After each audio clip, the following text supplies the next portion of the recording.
Hi everyone, welcome to the weekly astrology and tarot reading. This is for the week of October 30th through to the 5th of November. So happy Halloween. If you're in America, you probably know more about Halloween than we do in Australia. Australia, it's kind of depends where you live. I live in Sydney and it really varies from suburb to suburb. Some areas don't do anything at all for Halloween. You won't see any decorations anywhere, but then some areas do. But my son is very much into Halloween, being a Scorpio moon child, and so we will be doing some Halloween stuff tomorrow, which will be fun.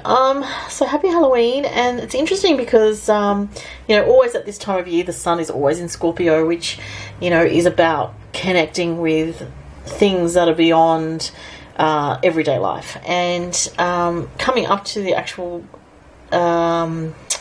this whole week, all the astrology is very interesting, and there's actually a couple of significant things going on. So, firstly, the main thing this week is the full moon in Taurus. Some astronomers are saying it is a supermoon, others are saying it's not a supermoon, but you'd have to wait and see whether you think it's a supermoon yourself, whether you think it stands out as a bigger moon. I think it's going to be bigger than the average full moon. Personally, that's what I feel, but there seems to be some argument as to whether it's technically a supermoon or not.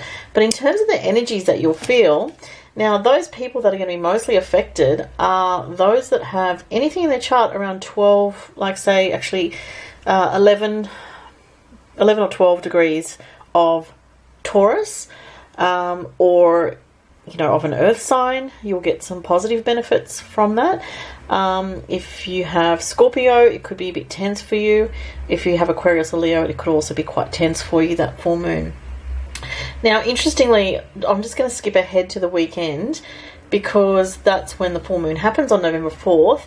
And on the weekend, around the weekend period, there's also a very interesting transit, which could be potentially a bit difficult.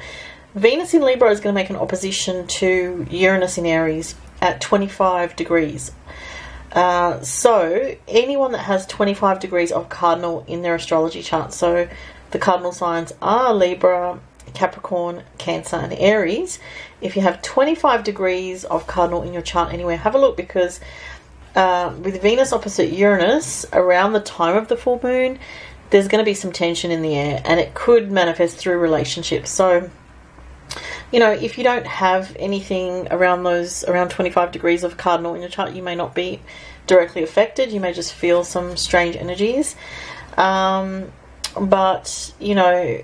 for some people, there could be trouble in relationships with that energy if there's been tension brewing. So just be careful with this energy if you're prone to overreactions, because sometimes when Uranus is involved, what happens is, we can have very strong sudden reactions, but then we may regret them afterwards with Uranus. So just to be aware of that, okay? The other thing is earlier in the week, on Tuesday, we have the moon in Pisces making a conjunction to Neptune. So this happens every so often, but it's just interesting. It's the week of Halloween, and because what this does, this energy of the moon in Pisces conjunct Neptune in Pisces, it brings a very, very strong spiritual energy around, and you can connect very much to your guides at this time, have very powerful dreams, feel very intuitive and very connected to your intuition, but you can also feel very, very sensitive and sort of like it's hard to keep up with your routine because you're feeling a bit drained of energy sometimes with the moon in Pisces conjunct Neptune. Or you just feel like the routine's difficult, like going to work is difficult. The day-to-day slog is difficult. So just cut yourself some slack on Tuesday because there's a sensitive energy there. Friday, Venus makes a sextile to Saturn just before that weekend where the energies peak with the full moon. With Venus sextile Saturn, some people may have some good news come through to do with finances or in a relationship scenario. It is a soft, harmonious aspect. It's not, a really, really strong aspect, but nevertheless, it still brings a positive influence there on Friday. So there could be, for some people, some good news. On Friday. And then, as I said before, I already mentioned, that full moon peaks over the weekend around the 4th, 5th, and combines with Venus opposite Uranus.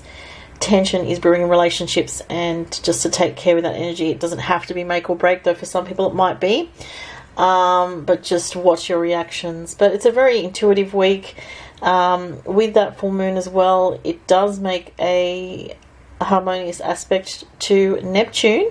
So the full moon, that full moon at the end of the week makes that nice aspect to Neptune. So that's really strong creative energy, very intuitive, quite sensual sort of energy, and could be quite a heightened love energy for some people. And there can even be some positive developments for anyone that has around 12 degrees of Taurus, Capricorn or Virgo in their chart. So that's the astrology for this week, and I'm just going to have a look at the cards and see what we've got. I'm just going to do 3 tarot cards this week because I'm a little bit pressed for time. And if you'd like to book a private or personal reading with me, you can follow the links below to my online store. And the current turnaround time, due to my workload, because I have got quite a workload going at the moment, is 7 to 11 or 12 business days.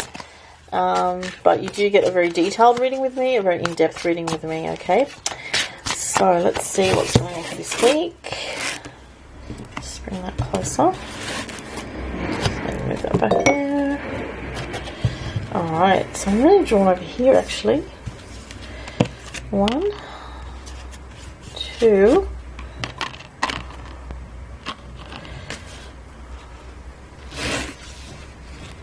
this one. Okay. Oh, they're upside down. The Star card, the 7 of Swords, and the 8 of Wands. Okay, so interesting. The Star card is the Aquarius card, and it talks about, you know, it's sort of a reminder of letting you know that you're on path at the moment. And, you know, even when things seem difficult, we may question, you know, are we really on path? You know, are we doing the right thing? But this card says, despite, you know, what's happening around you, despite some kind of potential difficulties this week for some people, it's just a reminder that you are on path. It is the Aquarius card, so it could be a message, some kind of message specifically for Aquarian people who have strong Aquarius energy, saying that, you know, something to do with creativity here. So, and your intuition. So very much listening to your intuition at this time is important, and following your inner guide as well, for everybody to follow your inner instincts, your inner guide this week. And it's interesting with this card here, the 7 of Swords, it always speaks about something happening that's just a little bit under the radar. So it's a bit mysterious, this one. Excuse me, with the other cards that are presented. Look, for some people, I want to say there could be an Aquarius or an air sign that's being a little bit mischievous this week, or is, if you know someone that has strong air energy around you, they may be sort of being a bit sneaky, or they may not be telling you what, you know, they may not be being as honest with you as you expect them to be. That could be part of the meaning. I'm just going to see what else I'm getting from this. There could be, for some people, hearing from somebody that is an air sign as well, like an Aquarius, a Gemini, or a Libra this week.